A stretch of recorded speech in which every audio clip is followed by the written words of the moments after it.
toutes et à tous et bienvenue dans la Microsoft Live TV, votre émission 100% immersive pour plonger au cœur de l'innovation.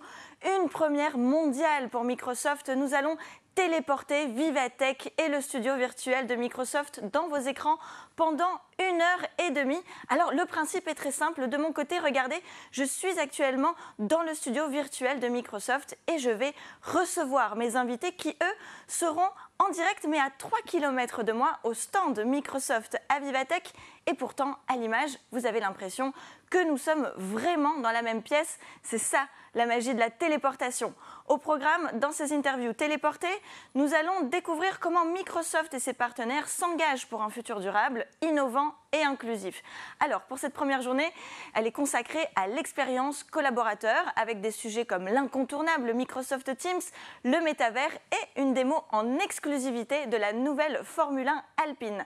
Demain, nous verrons comment conjuguer croissance et résilience avec des sujets comme l'intelligence artificielle, la cybersécurité et le zéro trust. Et vendredi, nous finirons sur une touche un peu plus éthique, comment tirer parti de l'innovation pour répondre aux enjeux environnementaux et sociétaux. Bref, pour cette 6e édition, vous aurez en exclusivité des démos, des annonces, des intervenants inspirants et vous aussi, vous avez la parole sur LinkedIn et Twitter. N'oubliez pas de réagir et de poser toutes vos questions avec le hashtag #VivaMS. Mais tout de suite, j'accueille Elie Mélois, CTO et cofondateur de Lumaps, une plateforme SaaS dédiée à l'expérience collaborateur.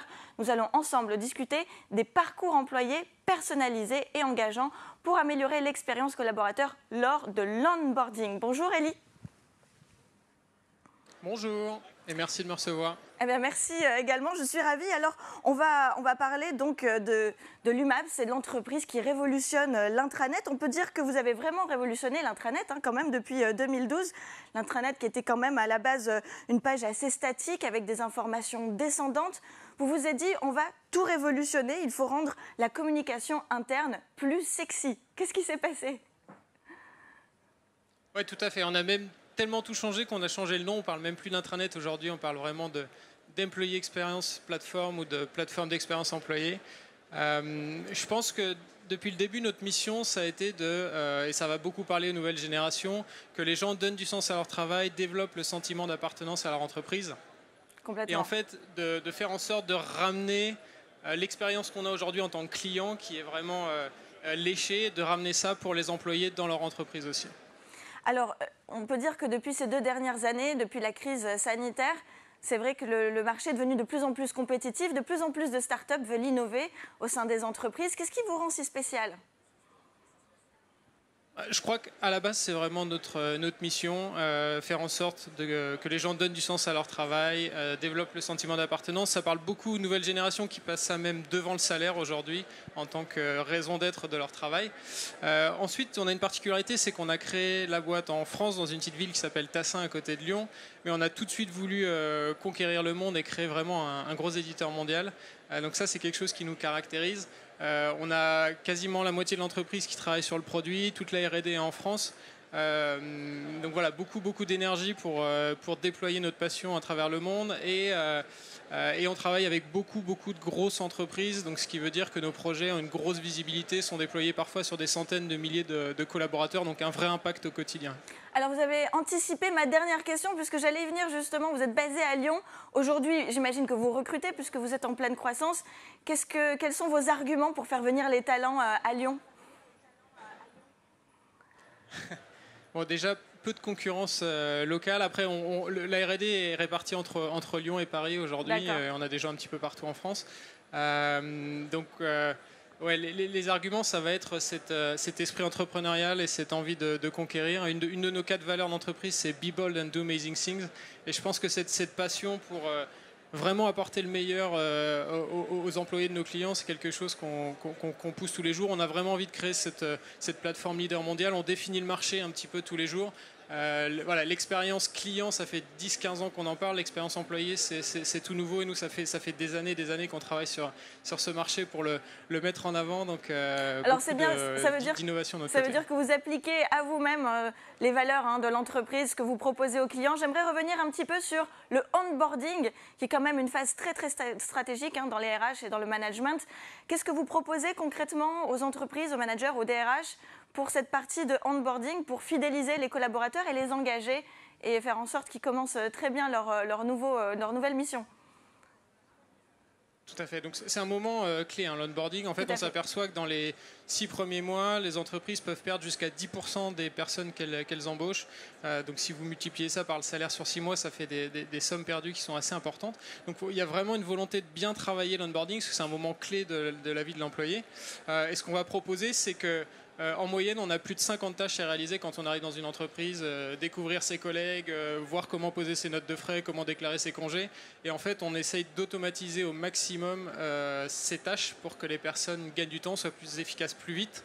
Et qu'on puisse casser les silos, puisque dans un parcours d'onboarding, on doit parler avec des gens dans différentes parties de l'entreprise. Et donc si on peut accélérer ça, si on peut accélérer l'accès au contenu et présenter à l'employé des contenus qui sont pertinents à chaque phase de son onboarding, alors on va tout de suite l'inclure dans l'entreprise. Pour vous, c'est vraiment une phase clé pour créer de l'engagement sur la culture de l'entreprise? Oui, tout à fait. Et surtout on essaie de pousser l'hyper-personnalisation. Ça, c'est quelque chose qui vient du monde du grand public et de l'expérience client aussi. Hein, quand vous utilisez une plateforme de streaming, par exemple, vous avez toujours les bonnes séries, les bons films pour vous. On essaye de faire la même chose pour les employés, c'est-à-dire en fonction de là où je suis, de mon métier, des canaux de communication que je préfère utiliser. On va essayer de distribuer de l'information qui est pertinente à la personne pour que chacun ait un parcours d'onboarding qui soit vraiment le plus fidèle possible et le plus personnel possible. Alors vous parlez de personnalisation, est-ce que par rapport au déploiement, est-ce que ça met du temps à être déployé? Parce que si vous personnalisez, j'imagine qu'il faut quand même peut-être un petit temps de déploiement une fois qu'on a acquis l'UMAPS, non? Je me trompe? Alors, il y a forcément une phase de paramétrage et d'appropriation de l'outil par l'entreprise.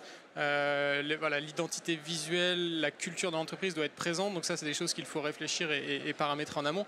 Après, pour les employés, on essaye encore une fois de reprendre les codes du grand public. Quand vous utilisez voilà, Twitter, Instagram, c'est très simple à utiliser et on veut essayer de garder la même expérience pour les employés, que ce soit qu'ils soient en terrain connu et qu'ils puissent vraiment consommer l'information et être opérationnels le plus rapidement possible. C'est vrai que démarrer dans une nouvelle entreprise, ça peut être un moment un peu stressant dans lequel on doit découvrir beaucoup de gens, beaucoup de processus, beaucoup de savoir-être dans l'entreprise. Donc si on peut accélérer tout ça à travers une technologie intuitive, j'allais venir sur le mot exact, ça a l'air intuitif. Apporter notre contribution. Ça a l'air très intuitif et donc ça donne envie. On a un petit peu moins d'appréhension de mettre en place cette nouvelle technologie. Qu'est-ce qu'on peut vous souhaiter? Quels sont les next steps, les prochaines étapes sur cette dernière partie de l'année en 2022, voire même 2023?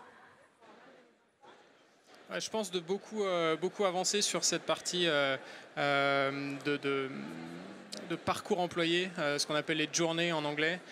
C'est vraiment une révolution un peu dans le monde des ressources humaines. Ça ne s'arrête pas à l'onboarding.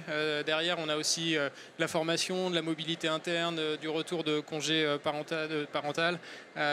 Donc c'est vraiment accompagner l'employé dans tous ces moments clés et lui faciliter la vie. Après, il y a bien sûr toujours la conquête du monde, donc les États-Unis qui est un de nos gros marchés, le Japon, l'Angleterre, l'Allemagne, la France bien sûr, et puis beaucoup d'innovations produits, voilà, des choses sur lesquelles on travaille un petit peu en secret pour essayer d'apporter toujours la touche de l'expérience grand public au sein de l'entreprise.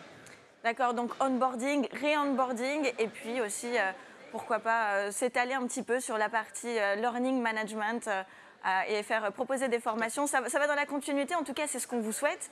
On vous souhaite aussi ce développement à l'international. Pour le mot de la fin, qu'est-ce que vous pourriez dire aux DRH qui hésitent encore? C'est quoi le call to action que vous pouvez leur dire? Passez nous voir, on est sur le stand Microsoft juste à côté et on va vous présenter un petit peu comment on pourra vous faire gagner jusqu'à 1 ou 2 jours par personne onboardée dans votre entreprise. Alors là, vous dites 1 ou 2 jours par personne onboardée, c'est quand même assez important. Une dernière question, est-ce que les DRH ont des KPIs? Est-ce qu'ils pourront avoir un tableau de bord pour voir un petit peu l'évolution des collaborateurs qui sont onboardés? Est-ce que c'est quelque chose que vous proposez? Tout à fait, ils verront la progression, est-ce que les gens ont consulté ou pas les contenus, ils pourront leur proposer des quiz pour voir si l'onboarding a bien impacté les personnes. Donc il y a vraiment un suivi très fin après au niveau de l'analytics et de l'impact sur les employés, bien sûr. Merci beaucoup Ellie, c'est passionnant. Bah, écoutez, je vous souhaite plein de belles choses pour cette fin d'année, une très belle progression, un beau développement. Et moi, je vous dis, restez avec nous pour tout comprendre sur l'outil collaboratif Loop de Microsoft. Mais en attendant, je vous propose de découvrir la toute nouvelle Surface Laptop Studio en 1 minute. Regardez.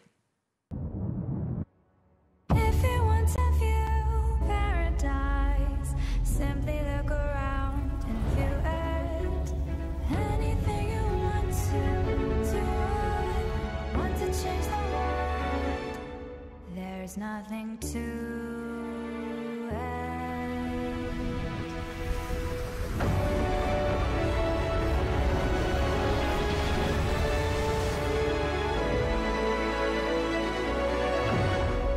there is no life I know to compare with pure imagination. Living there, you'll be free if you truly wish to be.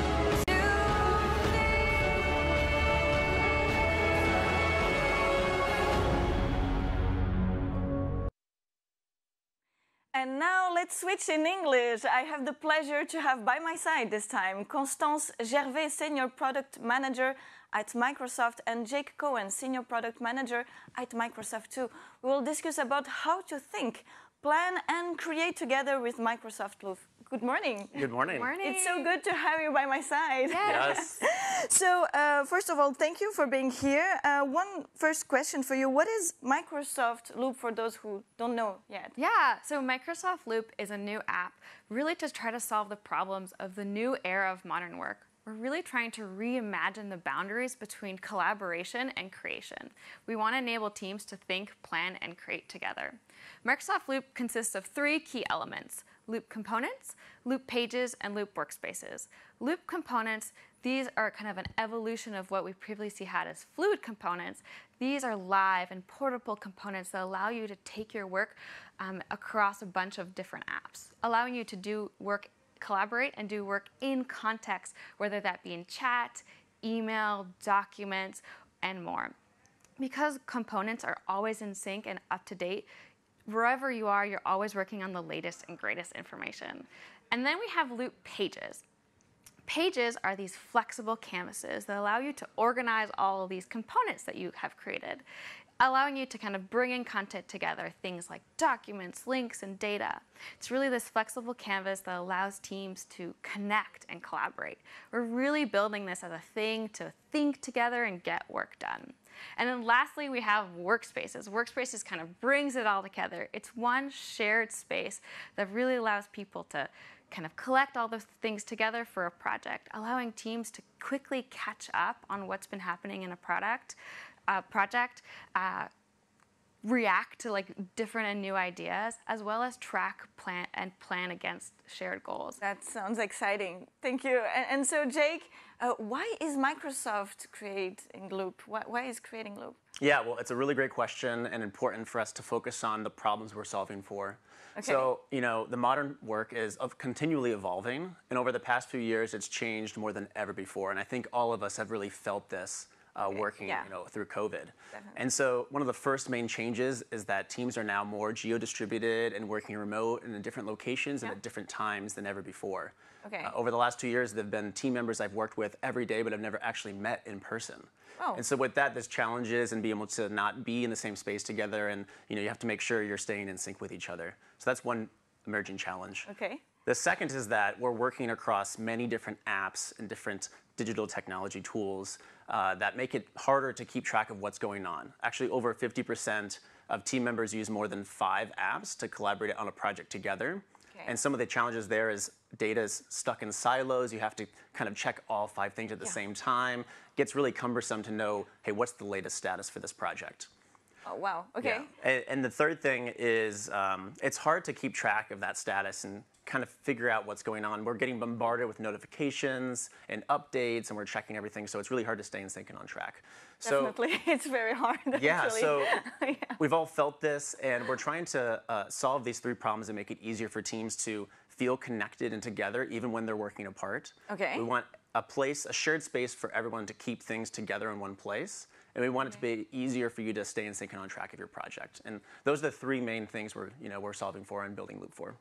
Thank you. That sounds really excited. And so Microsoft Loop is very competitive compared to the others in the market. What is the difference, Constance? Yeah, we have 3 kind of core things that we think make Loop super special. One is we're really centered around people and bringing personality to work. So with reactions, presence, and just people being at the center of collaboration so that we bring our personalities to work.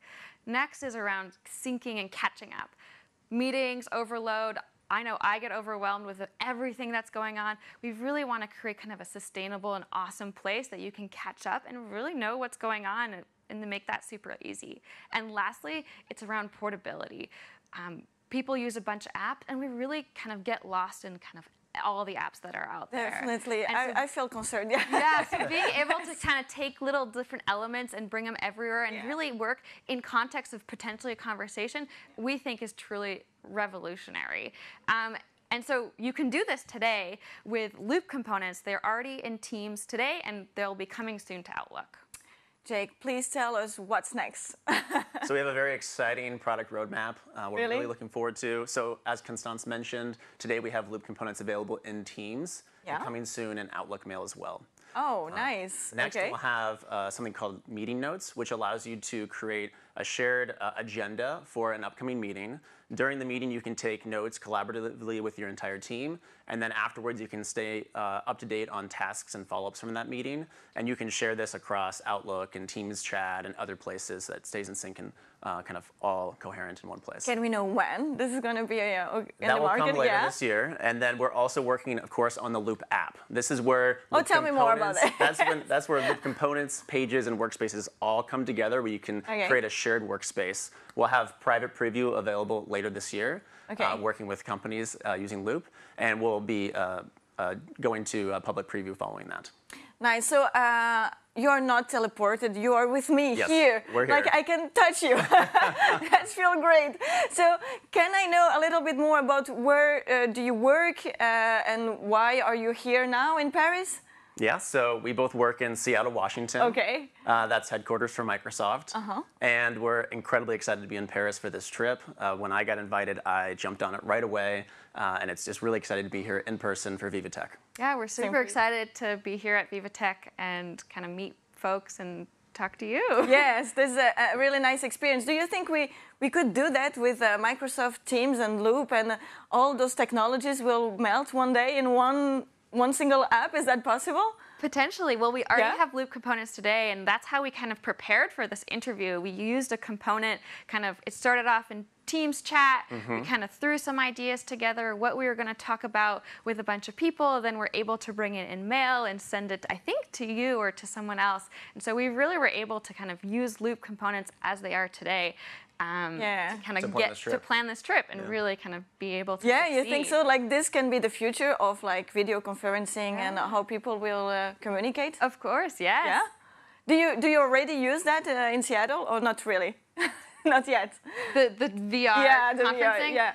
We have not, but yeah, we You will. often do. I think there are some folks who do it, but in general, we're mostly. Well, in this is Teams a calls. very important event. Yeah. It's the first in the world. So actually, this is a very typical event. So thank you so much. What can I wish you for the next years for your team and you? growth. Okay. We're very excited, Yeah. And we'll be at VivaTech tomorrow at the Microsoft booth. So Yeah. if anyone's in person at VivaTech, please come find us, chat with us, and let's talk about Loop and all the exciting things that are coming. So tomorrow, what time? Because I'm sure there's a lot of people who want to ask you some questions. We'll be there from 1:30 to 3. 1:30 to 3 Yeah. at Microsoft. And okay, and English speaking only. A little bit of A French. little bit of French. Yeah. Nice. Okay. Thank you so much. I hope you enjoyed this experience. I hope you will enjoy France and Yes. Paris and, of course, Vivatech. Yes. And thank you so much for your kindness. And I'm so excited about what you are going to do for Loop and for the future. Thank you so much. Thank you very much. Thank you. Eh bien, écoutez, merci beaucoup. Je vous propose de regarder un instant l'agenda de Vivatech et je vous dis à tout de suite pour de nouvelles interviews.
Et avec moi, en téléportation, cette fois-ci, Guillaume Roland, directeur de l'innovation au sein du groupe Emosia. Ensemble, nous allons discuter de la transformation digitale d'un groupe Made in France. Transformation digitale assez rapide. Bonjour Guillaume. Bonjour. Très heureux d'être avec vous. Merci infiniment. Donc, vous êtes sur le salon Vivatech dans le stand de Microsoft. Mais pour nos téléspectateurs, on est ensemble dans la même pièce et c'est un plaisir de vous avoir avec moi téléporté. Alors, on va parler bien justement de transformation digitale assez rapide, puisqu'on dit souvent que les crises sanitaires, les gros problèmes de la vie sont parfois des accélérateurs d'innovation et de transformation. Alors, comment cela s'est traduit au sein du groupe Emosia ? Alors Emosia, avant tout, c'est l'alliance de savoir-faire et de marque dans l'univers du parfum d'ambiance. Donc un vrai savoir-faire autour de l'art de vivre à la française. On développe des produits pour parfumer son air intérieur avec Maison Berger Paris, par exemple, qui est à l'origine de l'iconique lampe Berger. Vous voyez ici dans ce studio, dans le métavers, un de nos produits, un bouquet diffuseur derrière vous qui permet de parfumer délicatement son intérieur. Donc on a des produits physiques et un fort réseau points de vente à travers 70 pays pour les vendre. Par exemple, Maison Berger, c'est 7000 points de vente. Et donc, évidemment, avec une crise dans laquelle on a passé, on a dû s'adapter pour aller faire découvrir la marque et la vendre à des clients partout dans le monde sans point de vente physique. Donc, on a accéléré, évidemment, notre activité e-commerce. En tant que marque dans le parfum, on avait notamment un enjeu majeur de faire découvrir les notes olfactives, les parfums, les designs de nos produits, partout où ils pourraient rencontrer la marque. Et donc on a développé des assistants digitaux pour cela. Le dernier d'entre eux, c'est par exemple un conseiller parfum qui vous permet, au lieu d'aller en point de vente pour aller le sentir, ce qui n'était pas possible pendant la crise, et bien sur son site e-commerce, sur nos sites e-commerce de marque, d'aller rentrer son parfum corporel et la marque, avec un algorithme, pouvait vous recommander et vous recommande son parfum d'ambiance le plus proche de ce que vous pouvez aimer grâce à un matching. Ça, c'est ce type d'innovation digitale que l'on a mis en place pour accompagner nos clients dans leur parcours utilisateur, que ce soit sur le choix du parfum en digital, mais aussi sur le choix du design. Par exemple, on propose à nos clients, comme vous avez pu le voir ici avec un des bouquets, eh bien, de mettre leurs produits favoris de leur intérieur grâce à un filtre en réalité augmentée. C'est ce type d'expérience qui permet de fluidifier le parcours client et donc pour nous, marque, de faire découvrir les parfums et les produits à peu près à n'importe qui, partout et à n'importe quel moment où ils souhaitent voir et découvrir nos produits. Ça, c'est une composante marque. Évidemment, c'est des marques qui sont très patrimoniales. On va parler de Maison Berger Paris. On a aussi une marque qui s'appelle La Française autour de la bougie et des marques aussi en grande surface alimentaire. Mais on a également une activité B2B qu'on a dû aussi adapter à la crise sanitaire. Le premier move qu'on a pu faire, c'était par exemple pour faire découvrir notre savoir-faire à tous nos clients B2B qui nous font confiance pour aller développer avec eux des produits de parfum d'ambiance, donc des grandes marques du luxe, de la cosmétique, de fashion, du prêt-à-porter. On a pu leur faire visiter nos usines à distance grâce aux HoloLens. Ils étaient dans leurs pays respectifs, des équipes d'achat, des équipes d'audit, des équipes de développement.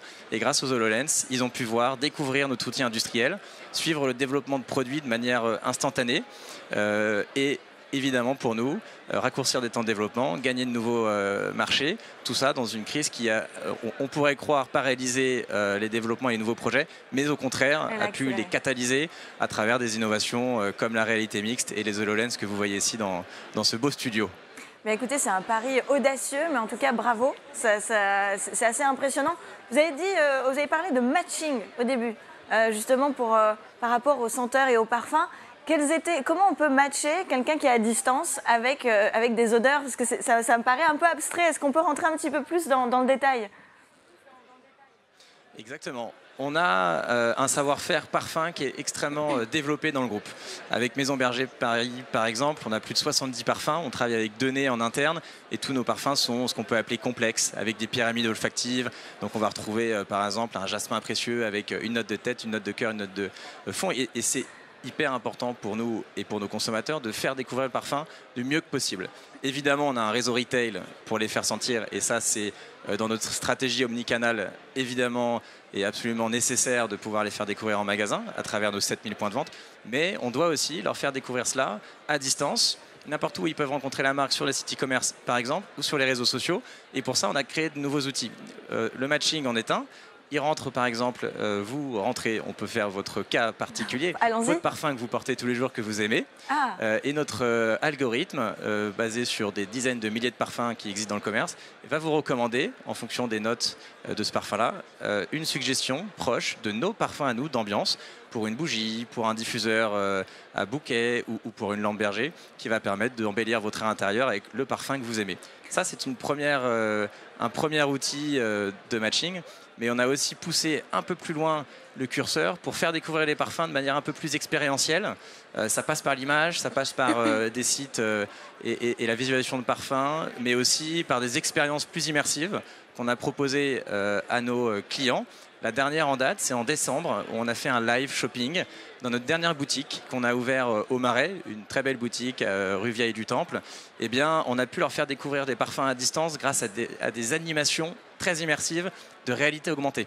Et donc, à ce moment-là précis, les personnes, depuis leur téléphone, pouvaient voir un certain nombre d'animations sur les ingrédients, une boutique qui a vraiment pris vie, littéralement pris vie, avec des portails olfactifs qui se sont ouverts, et les clients, à distance, ont pu interagir. On a même eu des avatars, c'est-à-dire que les clients étaient projetés dans la boutique pour poser des questions à la présentatrice, pour poser des questions sur les parfums. Et comme vous le voyez ici, vraiment réellement, dans la boutique, malgré le fait que ce soit en digital, des personnes ont pu être transposées en interaction et surtout en immersion pour découvrir les parfums, les nouveautés de la marque de Maison Berger Paris et tous les nouveaux designs, et donc acheter à distance dans une expérience plus fun, plus sociale, plus immersive. C'est aussi pour nous, Maison Berger, l'occasion de recruter des consommateurs plus jeunes qui sont avides d'expériences connectées, plus immersives. Et ça, on l'a fait, on a été les premiers à le faire. Première fois qu'un live shopping était dans le métavers à travers cette animation-là. Et donc très content de faire cette interview pour une première également dans le métavers. C'est absolument clé pour mettre en immersion nos consommateurs et leur faire découvrir la marque. J'ai presque envie de vous demander, mais quelle technologie vous n'avez pas utilisée? Donc, vous êtes déjà dans le métavers. Quelles sont les prochaines étapes? Alors, on essaie toujours de raisonner pas tant technologie, mais bénéfice pour nos consommateurs, qu'ils soient consommateurs finaux pour nos marques, nos produits qu'on va vendre dans nos réseaux de distribution, mais aussi nos consommateurs professionnels.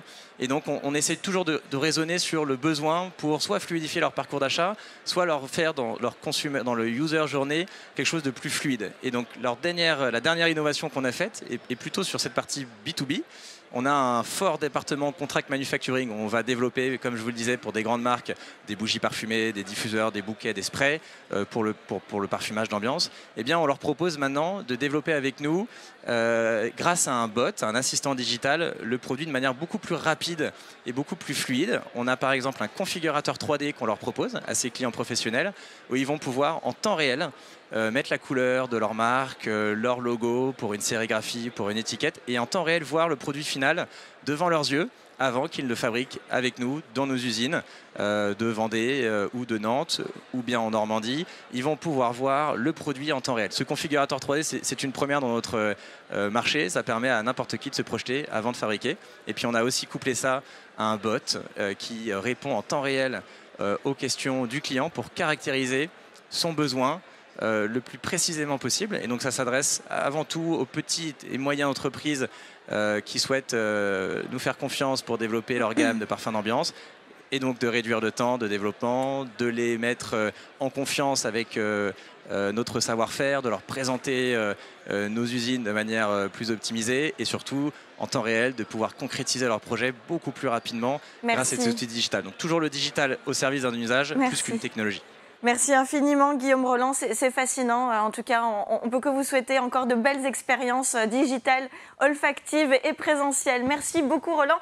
Pour ceux qui nous rejoignent maintenant, eh bien, je vous dis bienvenue sur le plateau téléporté par Microsoft pour l'événement Vivatech. Le dispositif est simple et pourtant très innovant.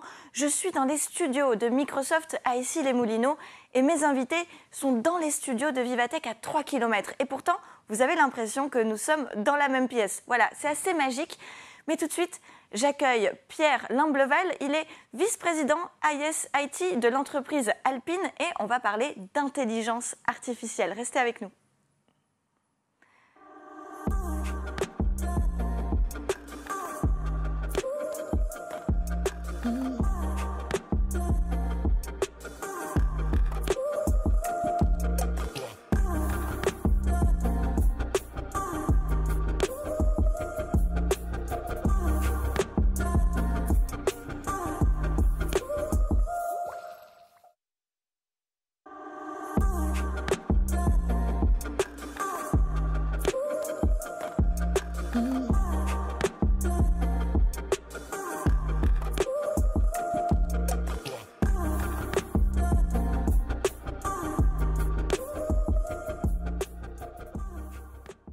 Bonjour Pierre.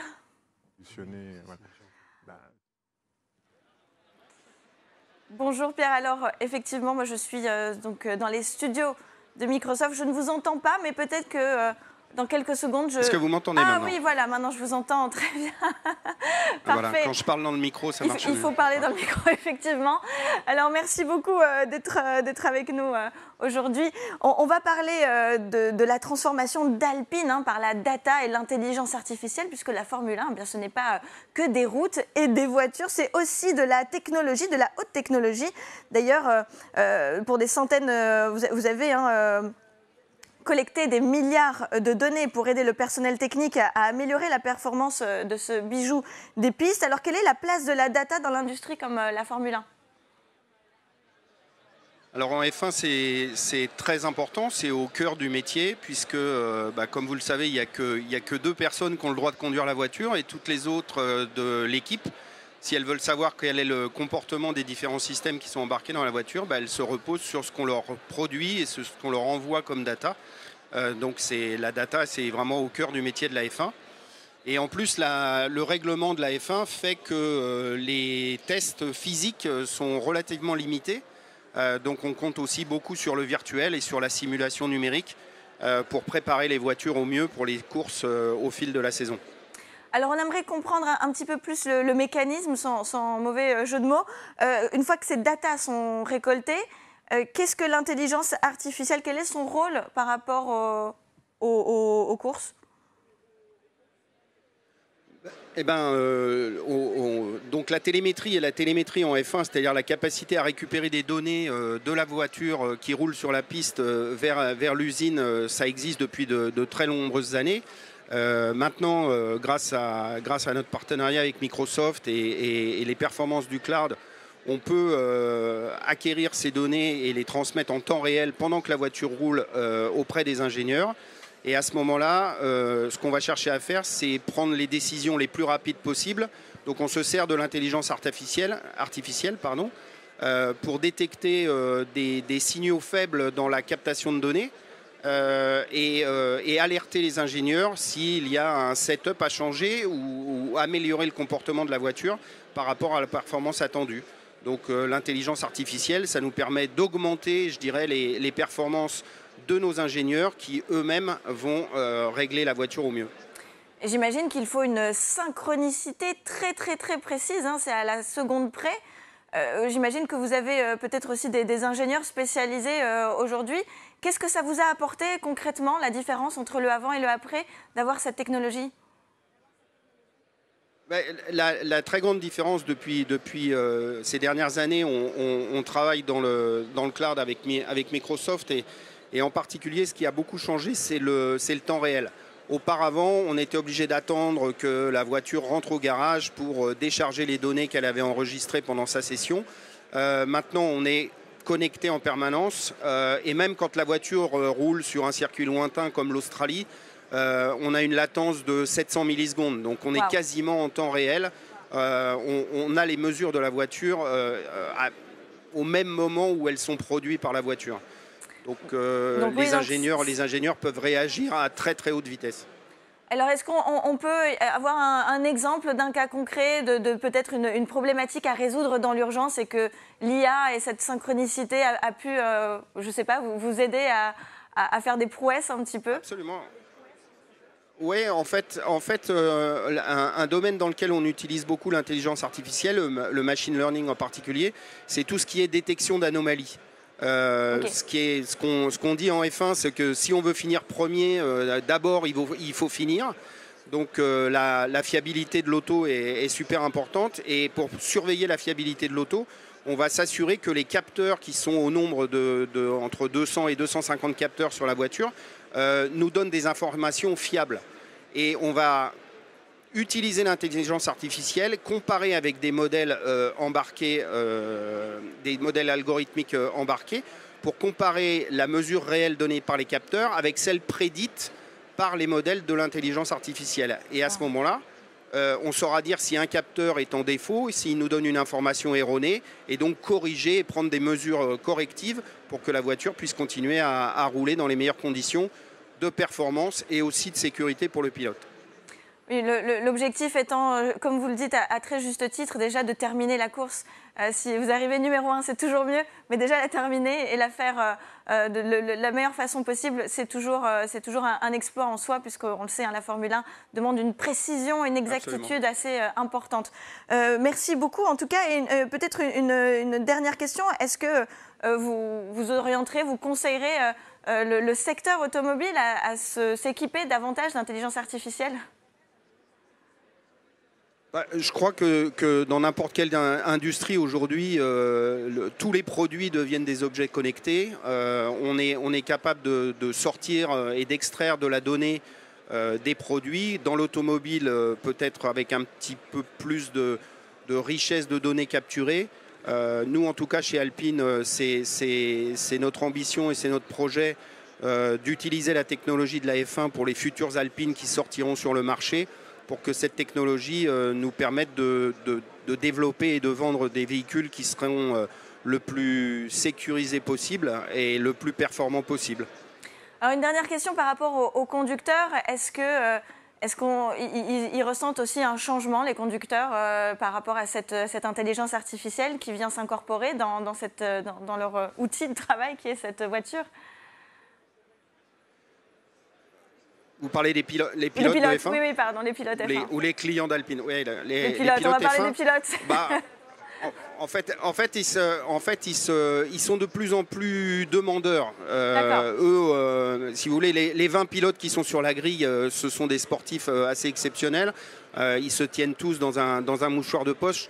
Donc les toutes petites différences qu'il y a dans la performance de au sein de leur sport, elle se fait par des détails. Et plus on capture de données, plus on est capable de leur donner des insights sur la manière dont la voiture performe et dont eux, ils utilisent le package de la voiture, meilleurs ils sont. Donc ils sont eux aussi entraînés dans cette course à de plus en plus de data, de plus en plus de capacité d'analyse et surtout le plus vite possible. On a l'habitude en F1 de dire on ne fait pas forcément du big data, mais on fait du fast data. Ah, c'est le mot de la fin, parfait, le fast data, on retient. Merci beaucoup Pierre, merci infiniment, c'était fascinant.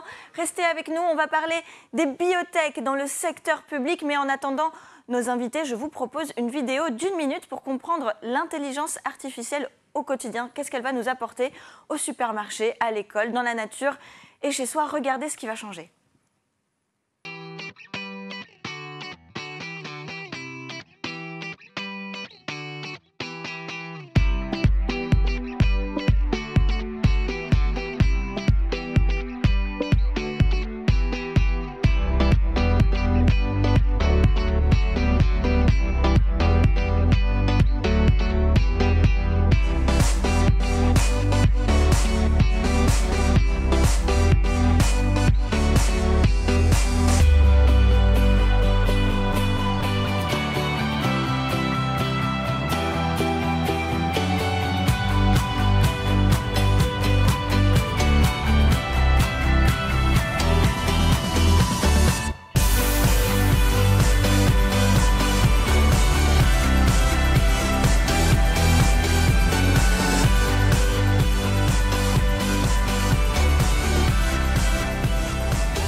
Avec moi, à mes côtés, cette fois-ci sur le studio, Charles Calestroupa, directeur de l'entité secteur public au sein de Microsoft France, et le docteur Amaury Martin, directeur adjoint de l'Institut Curie. Ensemble, nous allons discuter de l'impact et des bénéfices du numérique pour les biotech. Messieurs, bonjour. Bonjour. Merci d'être avec moi en physique, en présence dans les studios de Microsoft à Issy-les-Moulineaux. Alors, la Covid a mis en évidence le rôle des biotech qu'elles pouvaient jouer dans la mise au point des nouveaux traitements et des nouveaux vaccins. Pourriez-vous nous expliquer, à moi et ainsi qu'au public, sur quoi travaillent aujourd'hui les biotech ? Alors en fait, le terme biotech, c'est l'alliance de la biologie et de la technologie. Donc on va retrouver des entreprises, des startups à forte densité d'innovation. Quelques exemples, ce sont des entreprises qui vont travailler sur le développement de nouveaux médicaments, de nouveaux traitements, de vaccins ou encore de cellules souches. Assez important depuis cette crise sanitaire. Alors aujourd'hui, quels sont selon vous les principaux challenges auxquels sont confrontés les biotech ?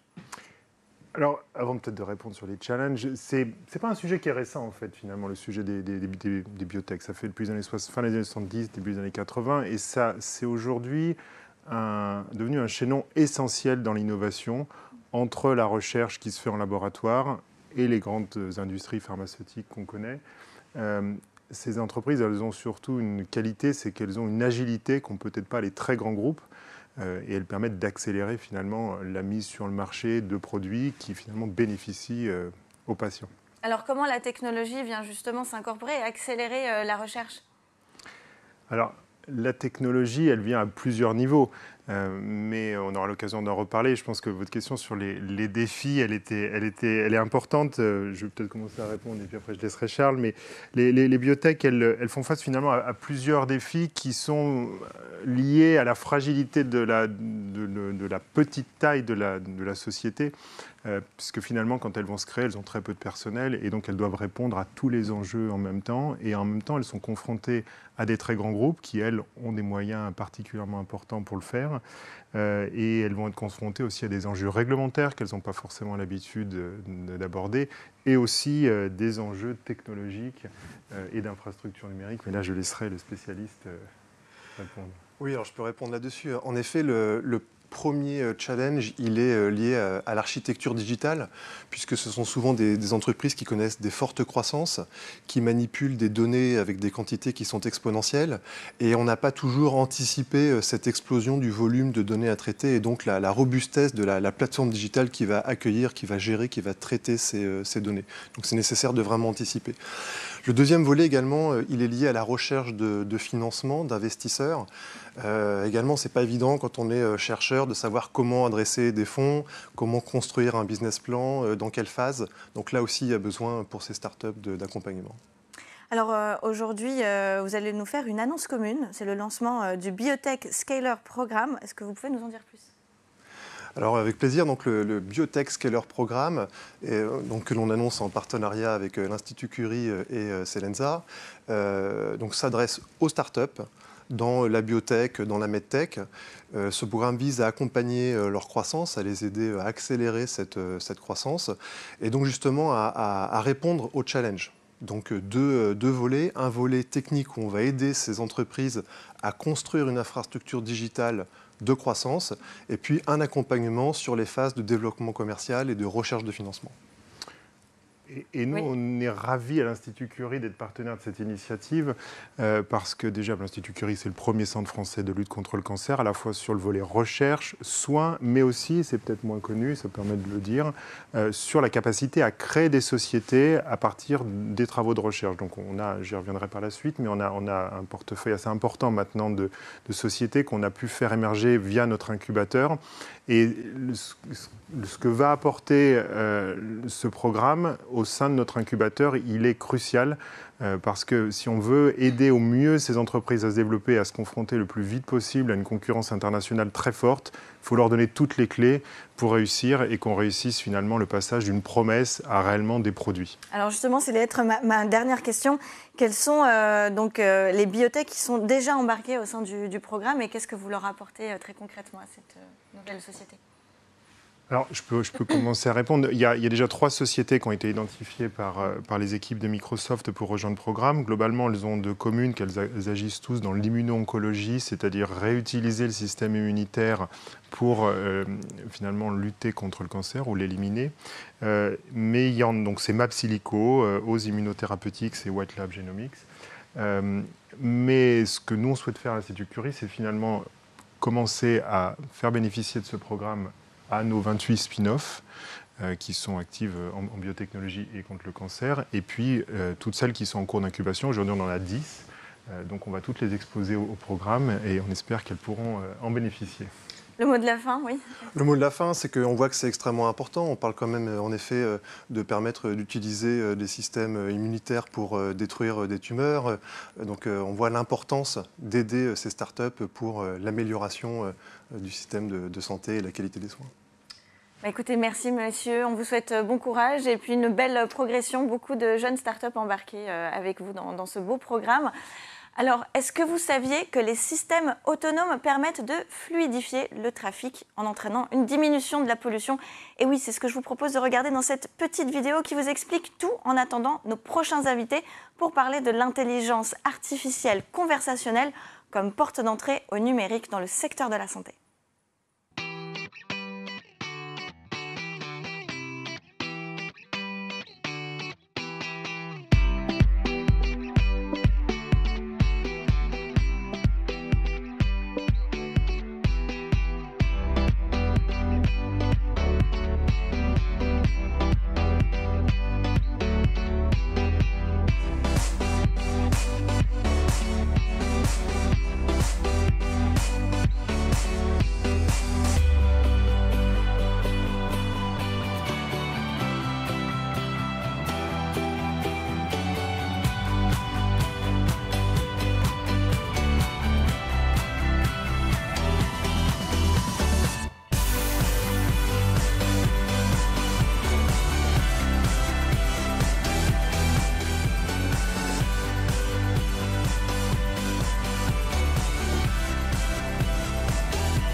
Et avec moi sur le plateau, Arnaud Wilmet, CMIO chez Nuance, et Pierre Maybloom, directeur des partenariats santé chez Nuance également.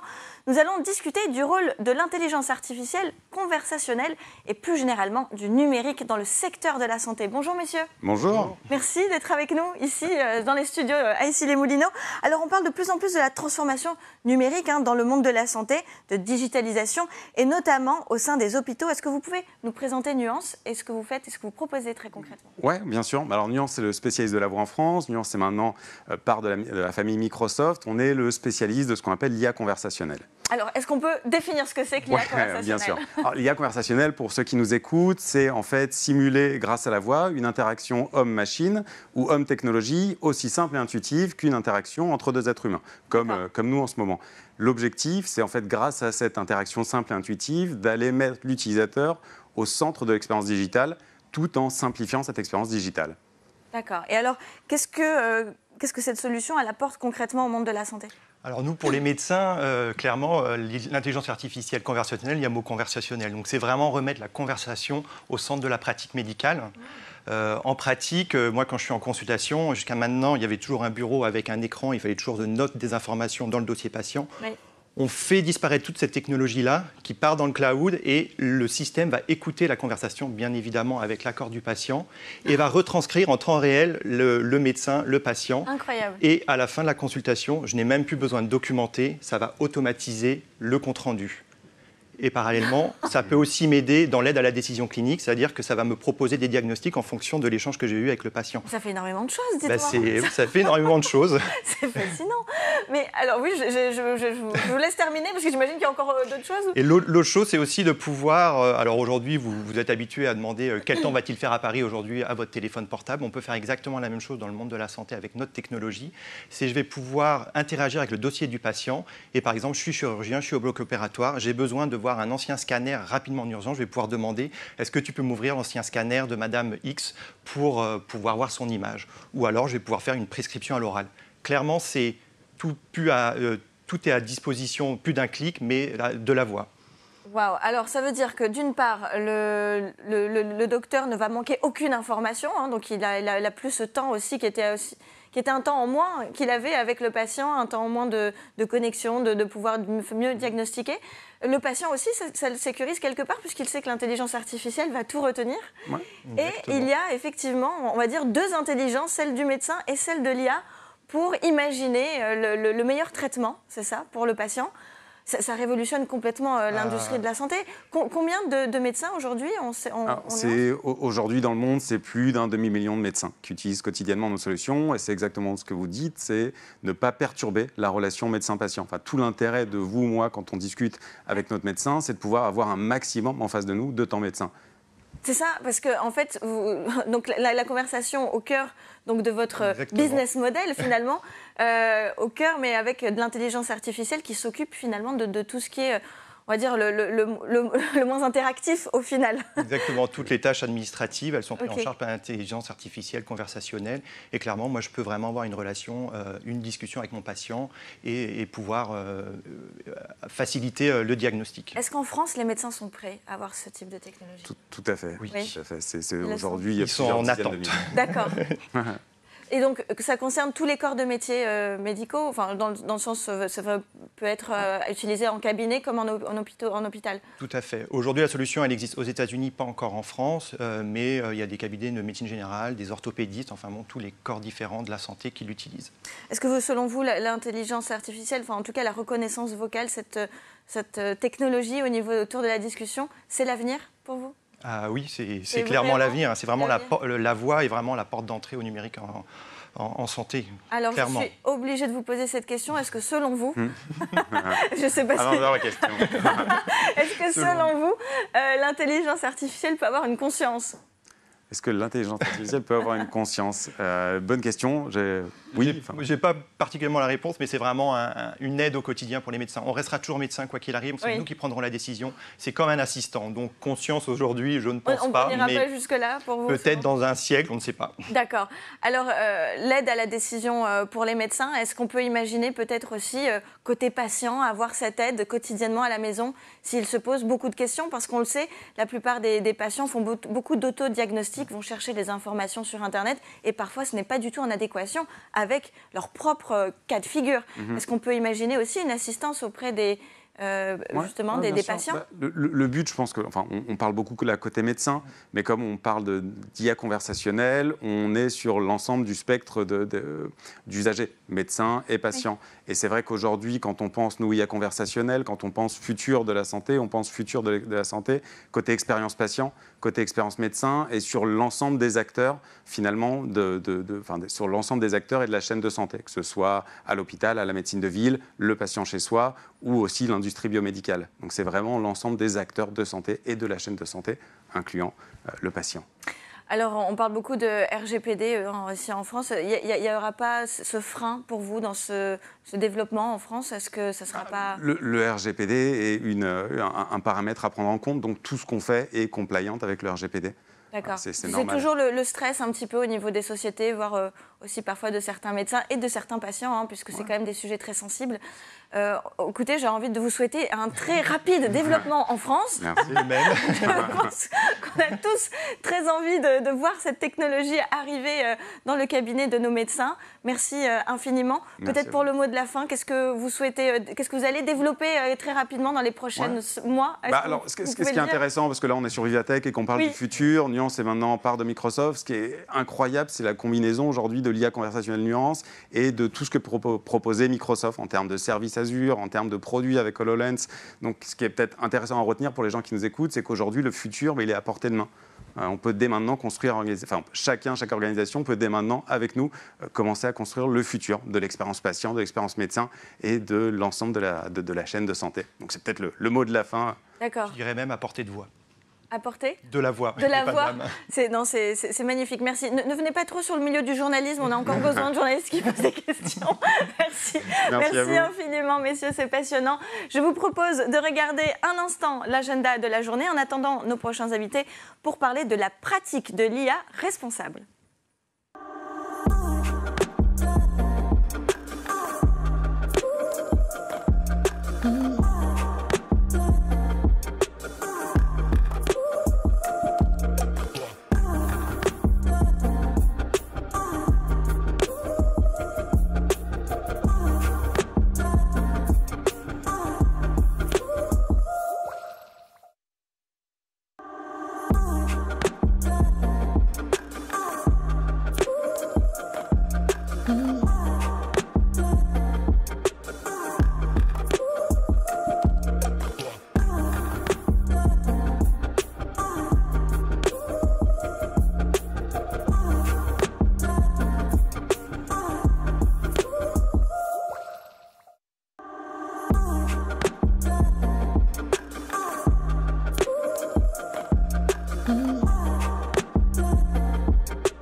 Et je suis avec Émilie Sirvan-Hein, ou Yen, responsable IA Programme Manager chez Orange en téléportation. On va parler de la pratique de l'IA responsable. Bonjour. Alors déjà, comment se prononce votre nom de famille? Parce que je crois que je l'ai un petit peu écorché. Bonjour, je suis Émilie Sirvan-Hein. Yen, voilà. Pardonnez-moi. Alors, on va parler de la pratique de l'IA responsable. Pouvez-vous présenter un petit peu le groupe? Alors, non pas le groupe Orange, on le connaît très très bien, mais en tout cas, surtout, le groupe de travail d'impact AI responsable. Oui, alors Impact AI, c'est une association d'organisations diverses, des entreprises, des académiques, des écoles aussi et des associations qui travaillent ensemble, qui partagent leurs expériences autour de l'intelligence artificielle. Et dès le début de la création en 2018 de ce collectif, il y a eu un groupe de travail sur l'IA responsable. Donc l'idée, c'est d'anticiper les risques, les nouveaux risques liés à l'intelligence artificielle et aussi la réglementation en construction, notamment en Europe, et de se préparer à gérer tous ces risques, à déployer des démarches IA responsables. Et donc, on a travaillé depuis plusieurs années sur ce sujet, à partager nos challenges, nos difficultés et aussi nos retours d'expérience, nos bonnes pratiques. Au début, on a suivi les travaux des experts européens qui ont proposé des lignes directrices sur l'IA, des lignes de confiance pour l'Europe. On a aussi testé la démarche de questionnement éthique, par exemple, qui était proposée sur nos cas d'usage à nous, pour faire une contribution aussi auprès des organismes en charge de la réglementation. Après, on a travaillé plutôt sur le démarrage, finalement, la mise en place d'une gouvernance autour de l'intelligence artificielle et les premiers travaux.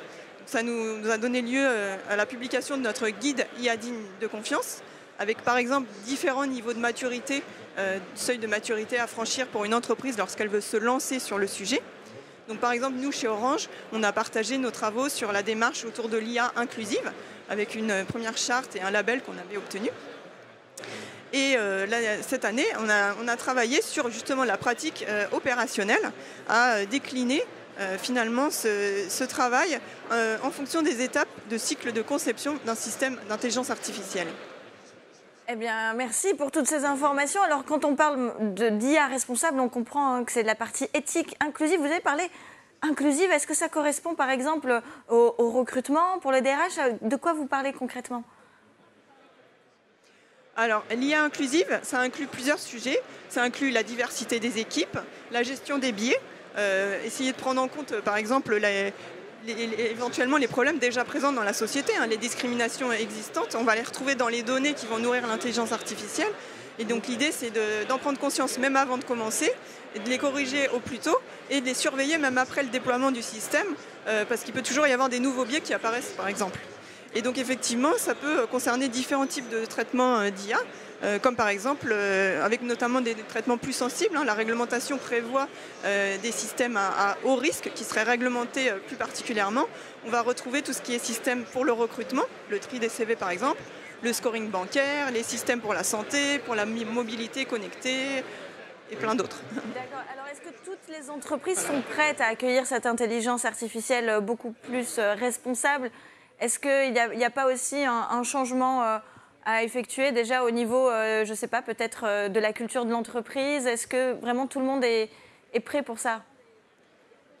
Alors, je pense qu'il y a une prise de conscience mondiale du sujet, du besoin d'encadrer ces nouveaux risques.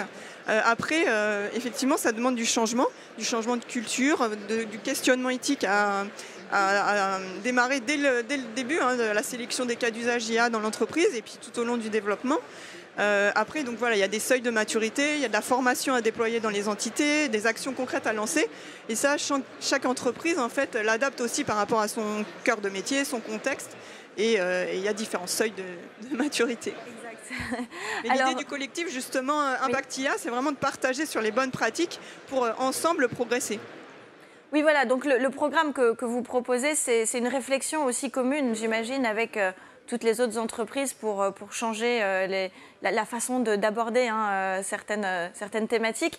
Est-ce que vous développez, vous aussi, est-ce que vous avez des ingénieurs? Est-ce que vous rentrez un petit peu dans l'algorithme? Comment vous procédez très concrètement, au-delà de l'aspect, on va dire, plus éthique et plus corporate?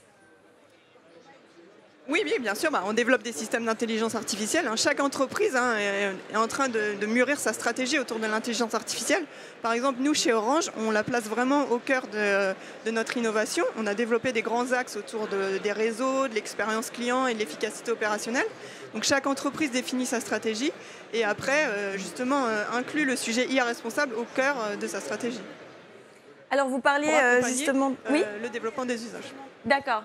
Alors, oui, pour accompagner le développement des usages, ça fait partie d'une brique de base. L'IA responsable, c'est le fondement pour que l'intelligence artificielle puisse se déployer en confiance.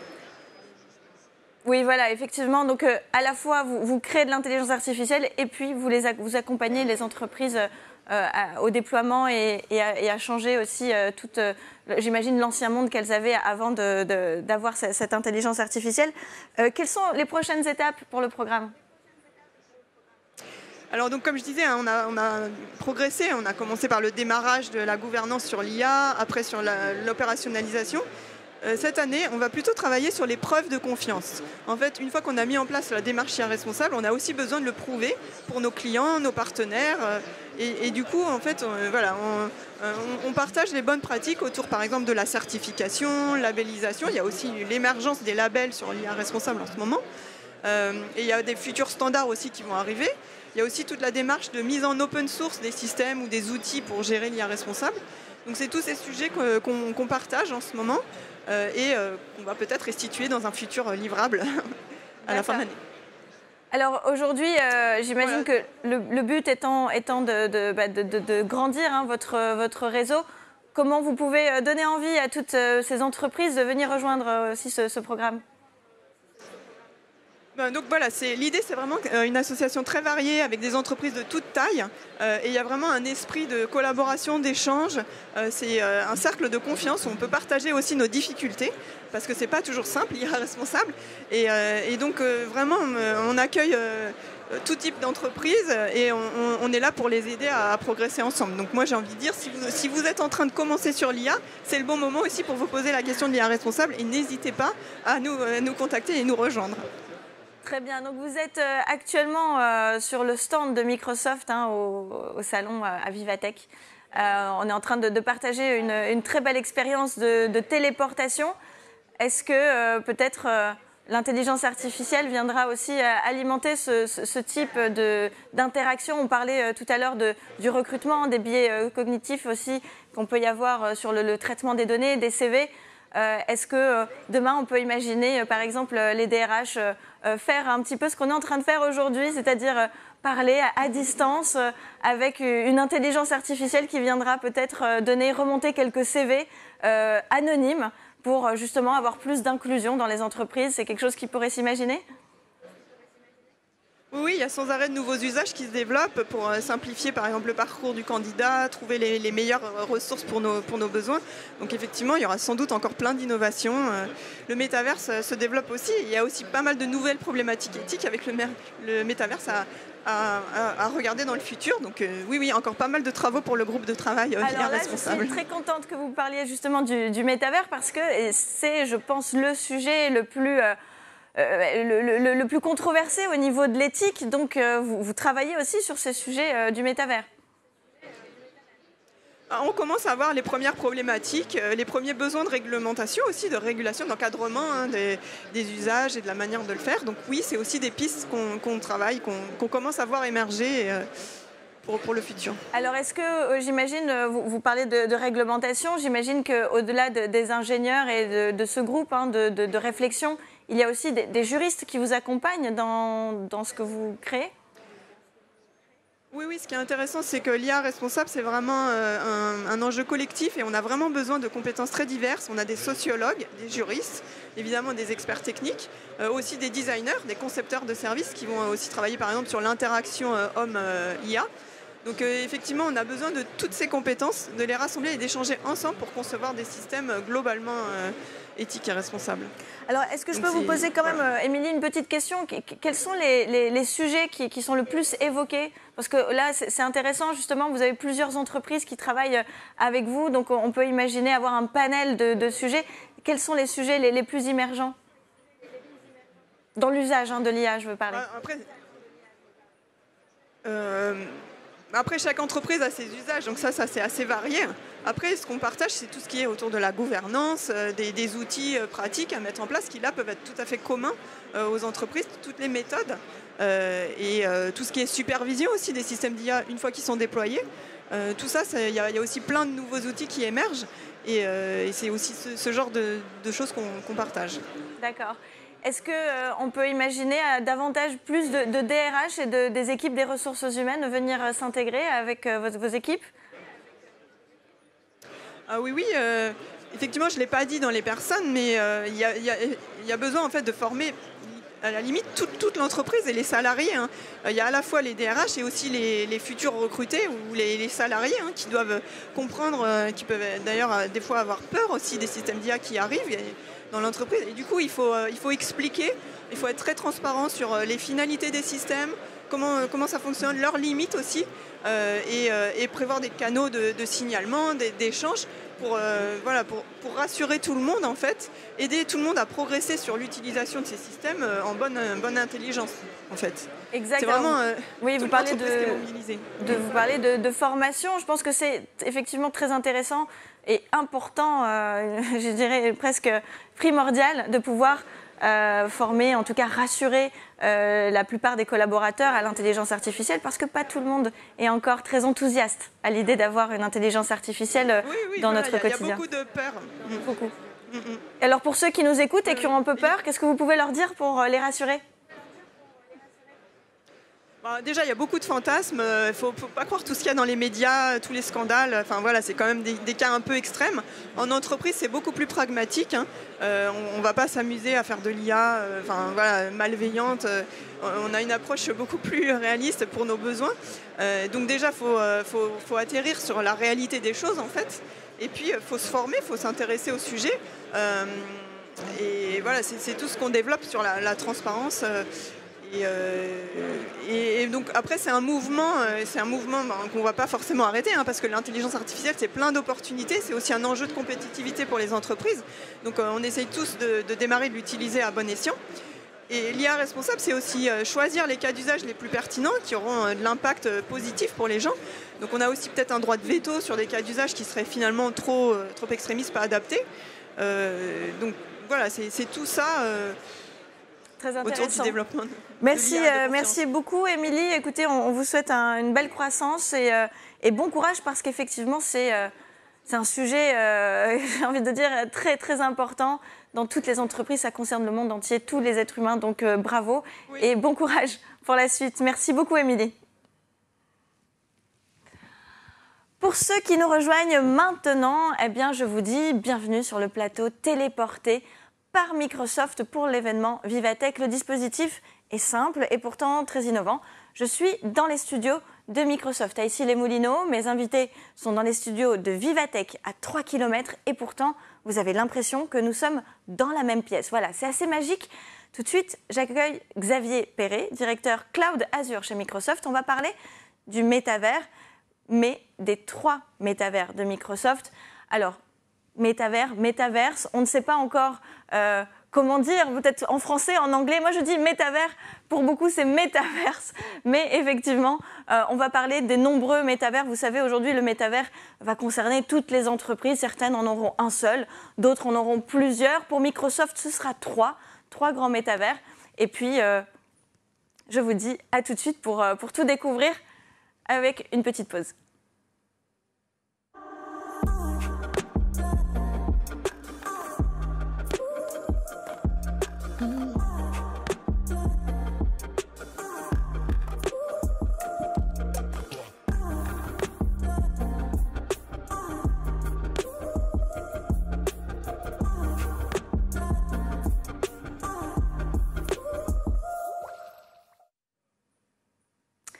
Bonjour Xavier. Bonjour Alexia. Eh bien, je suis ravie. Ça y est, on se voit. Oui, ça y est, on se voit. On est là, on est présent virtuellement, téléporté, c'est magique. Donc, on va parler des métavers et pas que d'un seul métavers, puisque Microsoft a 3 métavers. Alors, est-ce que vous pouvez nous en dire plus ? Ouais, tu l'as dit juste avant. D'abord, on dit métavers parce que c'est plusieurs univers. Hein. Donc, en français, c'est mieux de dire métavers que métaverse. Je préfère et effectivement, il y a 3. Ouais, c'est ça. Il y a 3 types de métavers. Le premier sur lequel on pense souvent, c'est finalement dans le réseau social, le métavers, qu'on va voir plutôt consumer. C'est celui qu'on voit beaucoup, à la télévision, Kalos Project, dans les films comme Ready Player One, etc. Ouais.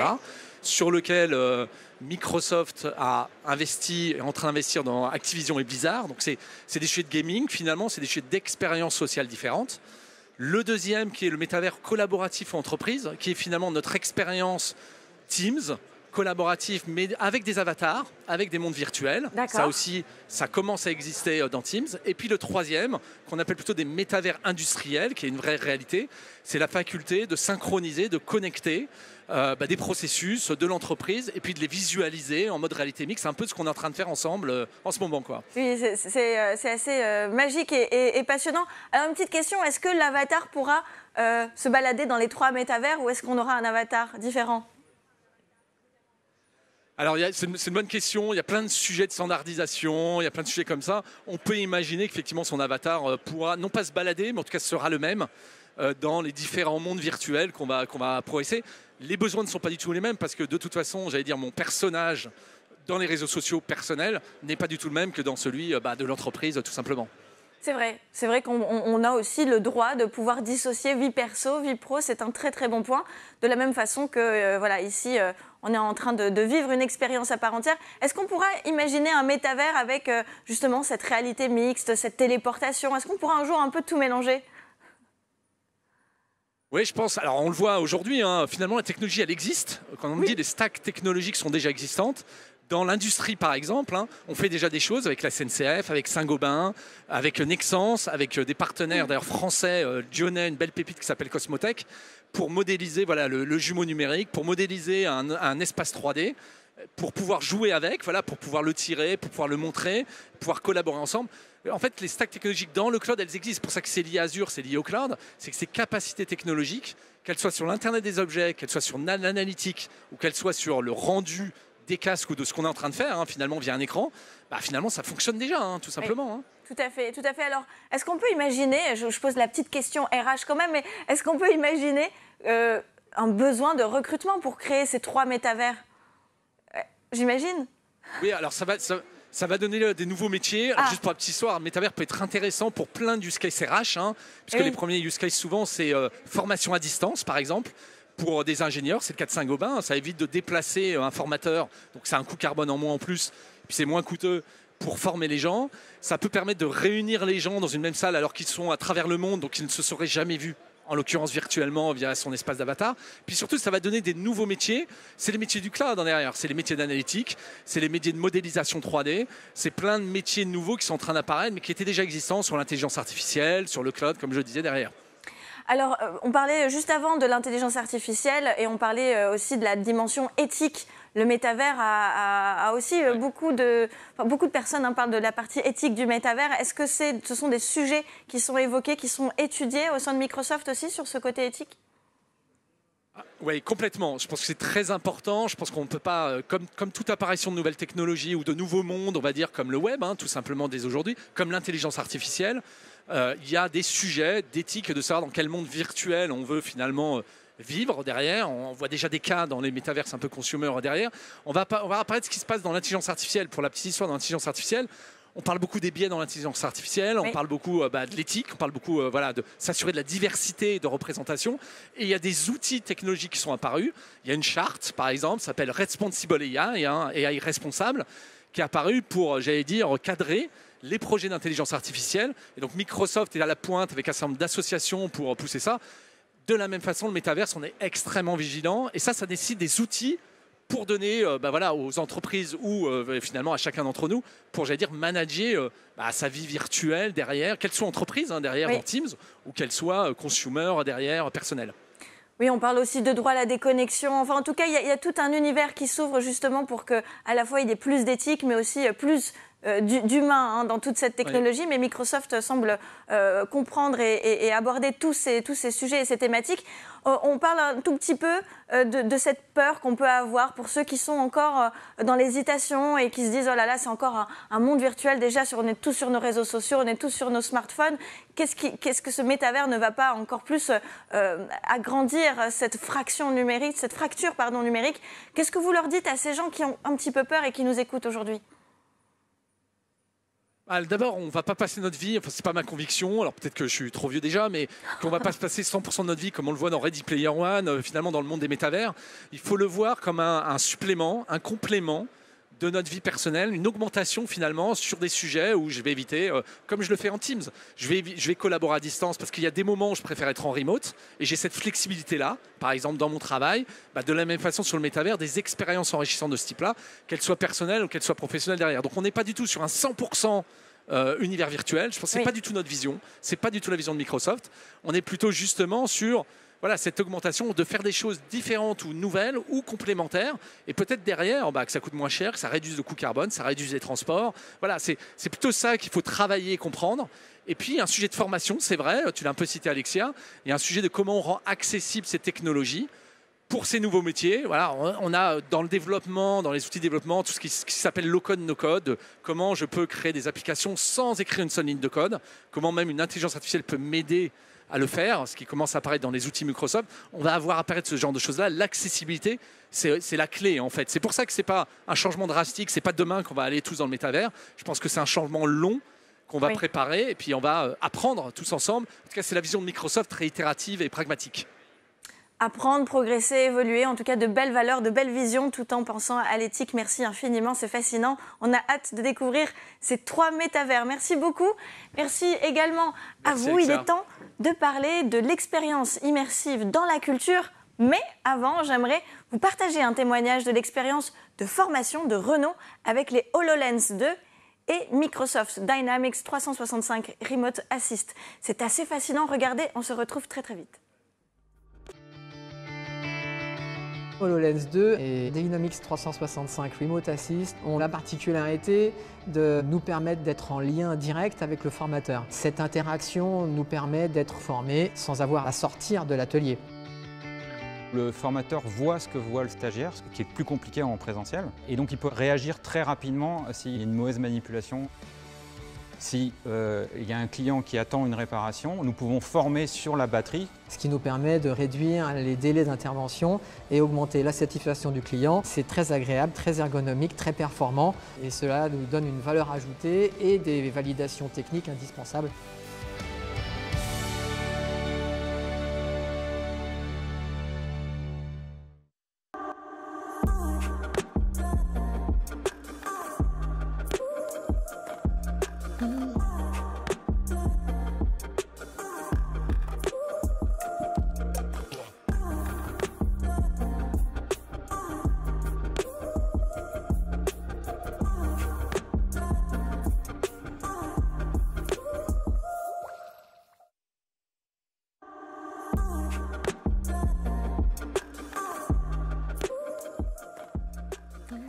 En téléportation, Scarlett Greco, chef du service numérique pour les musées de la ville de Paris. Ensemble, nous allons discuter des expériences immersives dans la culture. Bonjour Scarlett. Bonjour. Bonjour. Alors, ça peut paraître assez dingue, mais passé, présent, futur peuvent se retrouver au même endroit, au même moment. Alors, comment? Alors, grâce à la technologie, c'est sûr, la technologie de demain, est-ce qu'on peut se connecter à notre passé? Comment concrètement ça fonctionne? Alors en effet, dans les musées, on peut se connecter au passé avec des technologies qui nous permettent d'amplifier un contenu, d'incarner une visite. Et par exemple, au musée de la Libération de Paris, qui est situé place d'Enfer Rochereau, on a un abri de défense passive dans lequel on propose une expérience originale de réalité mixte et qui permet aux visiteurs de vraiment découvrir l'histoire de la libération de Paris et surtout de l'insurrection en 1944 dans les jours qui ont précédé donc la libération de Paris. On utilise les technologies pour vraiment apporter du contenu et amplifier une visite. Alors, qu'est-ce que ça crée au niveau des consommateurs, des utilisateurs? Est-ce qu'il y a plus d'engagement? Est-ce qu'il y a plus de rétention de l'information? Une expérience, ça c'est sûr, une expérience incroyable, j'imagine. Mais qu'est-ce que ça vient apporter en plus? C'est-à-dire que dans des lieux historiques, par exemple, comme c'est le cas au Musée de la Libération de Paris, on a des espaces qui ont une histoire, mais qui, pour revivre cette histoire, eh bien, le numérique va pouvoir apporter un supplément.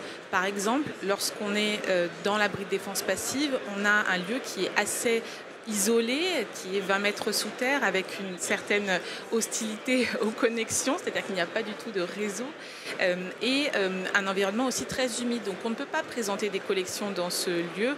On a 2 vitrines climatiques, mais c'est assez limité. Et pour autant, on a toute une histoire qui s'est déroulée très forte. Et donc, ce qu'on va apporter, c'est vraiment des contenus dans les pièces, dans le bureau du colonel Roll. On va l'aider à organiser des nouvelles barricades. Dans le bureau de Cécile, sa femme, on va voir des hologrammes qui vont pouvoir aider aussi au repérage de barricades. On va pouvoir construire des barricades. On va pouvoir effectuer des liaisons téléphoniques dans le central téléphonique. Toutes ces actions qui sont connues, on va pouvoir les restituer auprès d'un public. Et comment elles sont connues? En fait, on avait une archive de l'INA qui montrait quelques jours après la libération, toute l'histoire de ces hommes et ces femmes qui ont résisté dans cet abri de défense passive. Et à travers quelques minutes de film, on a recréé une expérience complètement immersive qui permet aux visiteurs de découvrir ce qu'il s'est passé dans ce lieu et de vraiment incarner la visite, enfin d'être acteur de cette visite. C'est-à-dire que on va effectuer des missions, on va être vraiment engagé, on va porter un casque qui va nous engager dans une visite et dans un lieu vraiment et d'être acteur de cette visite. Donc on n'a pas la même relation au lieu lorsqu'on est acteur d'action au sein d'un espace muséal. Alors, c'est intéressant ce que vous dites. Est-ce que vous pensez justement que ce type d'expérience avec toute cette technologie pourra donner envie à d'autres publics qui n'ont pas l'habitude d'aller dans les musées, justement, de venir, un public peut-être un peu plus jeune ? Oui, tout à fait. On a bien sûr des personnes qui viennent principalement pour découvrir cette expérience et donc qui découvrent toute l'histoire de la libération de Paris grâce au musée, grâce aux collections permanentes du musée qui se situent au-dessus de cet abri de défense passive. Donc bien sûr, on a des nouvelles typologies de public et puis surtout ce que l'on constate, c'est que l'on a vraiment un public cible qui est extrêmement large, donc de 12 ans, l'âge limite minimal pour utiliser la réalité mixte, jusqu'à des personnes très âgées qui sont totalement charmées par le dispositif. Et pourquoi ? Parce qu'en fait, on ne leur demande pas de se former à un tutoriel de navigation sur une tablette. On ne leur demande pas d'utiliser des techniques qui sont différentes des leurs. On leur demande d'utiliser leurs pieds pour se déplacer, pour suivre Jean, que l'on suit tout au long de la visite, notre guide. On leur demande d'utiliser leurs mains pour attraper des objets. On leur demande d'utiliser leurs yeux, tout simplement, puisque des hologrammes viennent se superposer à leurs lunettes. Et donc, on a un engagement qui est très étonnant finalement pour une expérience aussi innovante et un outil aussi nouveau. Très peu de personnes ont déjà utilisé la réalité mixte avant d'arriver au musée de la Libération de Paris. Et c'est vrai que c'est assez universel. Donc forcément, ça fonctionne. Donc ça permet beaucoup plus d'inclusion finalement, puisque si le public est aussi large, ça permet aussi, eh bien, comme vous le dites, à juste titre, et avec grand étonnement de ma part, puisque c'est vrai qu'on n'avait pas pensé aux seniors qui ont peut-être beaucoup de mal avec les outils numériques, comme les tablettes, les audios. Et là, il n'y a pas de formation, il n'y a pas de prise en main à avoir, c'est immédiat. Et ils se sentent déjà tout de suite intégrés, connectés avec ces histoires, sans devoir finalement avoir cette peur et cette barrière de la technologie, puisqu'elle est, j'ai envie de dire, intuitive et naturelle. Tout à fait, exactement. C'est la force de ce dispositif. Et c'est là où le numérique a une place merveilleuse dans le musée. C'est vraiment un outil qui révèle l'histoire du lieu sans détourner l'attention du visiteur du lieu réel qu'il visite, puisqu'il le visite vraiment, il voit vraiment le lieu. C'est assez formidable. Alors, est-ce que pour les auditeurs et les téléspectateurs qui nous écoutent et qui nous regardent, est-ce que vous avez peut-être dans les prochaines semaines, les prochains mois, une actualité à nous partager pour donner envie au public de venir vivre cette expérience ?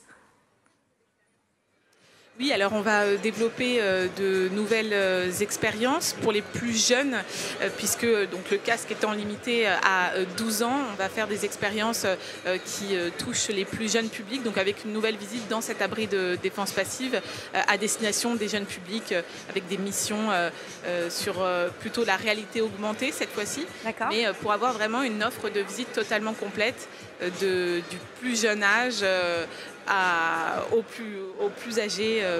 Voilà. Et donc on est d'accord que ça concerne tous les musées de Paris ou seulement certains ?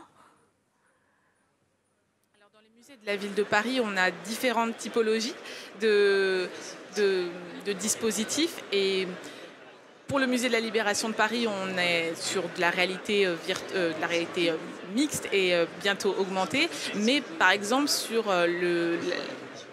la maison de Victor Hugo, qui ne se situe pas à Paris, mais qui dépend de la ville de Paris, qui se situe sur l'île de Guernesey. On est en train de mettre en place une expérience en réalité virtuelle qui va permettre donc de développer des visites en dehors de l'île pour ceux qui ne peuvent pas s'y rendre et de diffuser largement l'histoire de Victor Hugo à travers sa vie d'exilé sur cette île, par exemple. Wow. Donc chaque musée, le numérique vraiment accompagne chaque musée dans des outils qui correspondent aussi à leur format et à leurs besoins, aux nécessités des collections permanentes, des expositions. Voilà, donc vraiment le numérique. Chaque outil, chaque technologie qui s'adapte à chaque histoire, au final, hein, qui s'adapte à chaque musée, chaque histoire. Et donc pas une seule technologie pour tous les musées, mais vraiment ce souci de donner, de personnaliser chaque outil pour chaque expérience. Merci beaucoup Scarlett, on a très envie de venir vivre cette expérience auprès de vous dans les musées. Merci infiniment, merci pour votre temps. Et voilà, c'est la fin de cette première journée. Merci à tous d'être restés avec nous tout au long de la Microsoft Live TV en direct de Vivatech et simultanément dans les studios de Microsoft à Issy-les-Moulineaux. Je vous donne rendez-vous demain à la même heure, toujours en téléportation. Donc demain, rendez-vous à 10h sur mon LinkedIn et sur www.aka.ms/Vivatech. Demain, on va essayer de comprendre comment conjuguer business et résilience. En attendant, je vous dis merci. J'espère que vous avez aimé cette expérience et que vous allez être de nouveau parmi nous demain à 10h. Merci et vive la technologie.